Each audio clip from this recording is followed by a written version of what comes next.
John Fogerty is back in headlines after sharing one of the most personal reflections of his career. He now believes that if he had not met his wife Julie, his life could have gone in a far darker direction. What makes that admission so powerful is that it does more than reveal pain.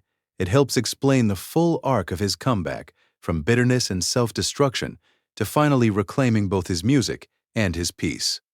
On April 17, 2026, Fogerty said on the Joe Rogan Experience that when Julie came into his life in 1986, he was drinking heavily, angry, and stuck in a cycle he could not see a way out of.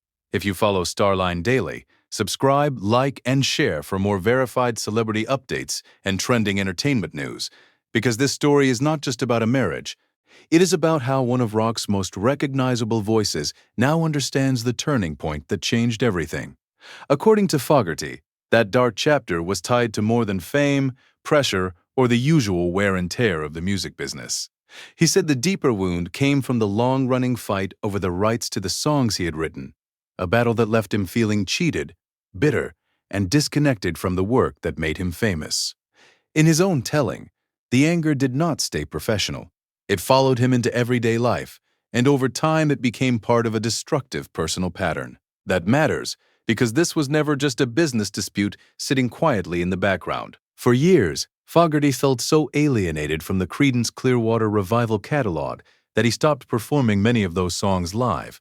In a public interview back in 2022, he explained that meeting Julie had helped repair that damaged relationship with his own music, and that her influence played a major role in his decision to start performing those songs again.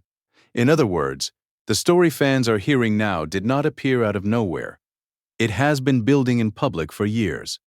The timeline makes the current moment even clearer. Fogerty says he met Julie while on tour in 1986, and the couple married in 1991. Over time, they built a family, and his sons Shane and Tyler and daughter Kelsey became part of a creative world that felt very different from the bitterness of the earlier decades. Julie was not simply a supportive figure in the background of the story. Publicly, she became central to both the emotional and professional reset that followed.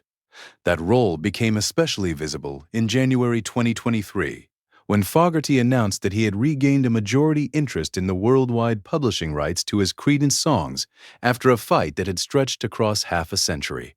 That moment mattered, because the songs at the center of so much frustration were finally back under far more of his control. The public language around that milestone was not just about contracts and catalogs. It was about closure, ownership, and the feeling that a chapter he never fully escaped was finally changing. By 2025, that change had become something fans could hear. Fogerty announced Legacy, the Creedence Clearwater Revival years, a new project built around freshly recorded versions of his classic songs. The release was presented as a celebration, a reclamation, and a new chapter, and it featured backing from his sons, Shane and Tyler.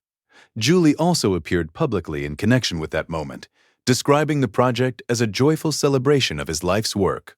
That detail matters, because it shows how the private support Fogerty talked about in 2026 had already become visible in the public record. There was another layer to that healing, too. In later public comments, Fogerty said Julie helped him reconnect with the symbols of his past that once carried pain, including the return of his long-lost Rickenbacker guitar and the larger process of facing the Creedence years without the same resentment. So when he now says Julie changed his life, it lands as more than a dramatic quote. It matches a long, visible timeline in which family, ownership, and music all started coming back together. What puts him back in headlines now is the bluntness of the way he said it.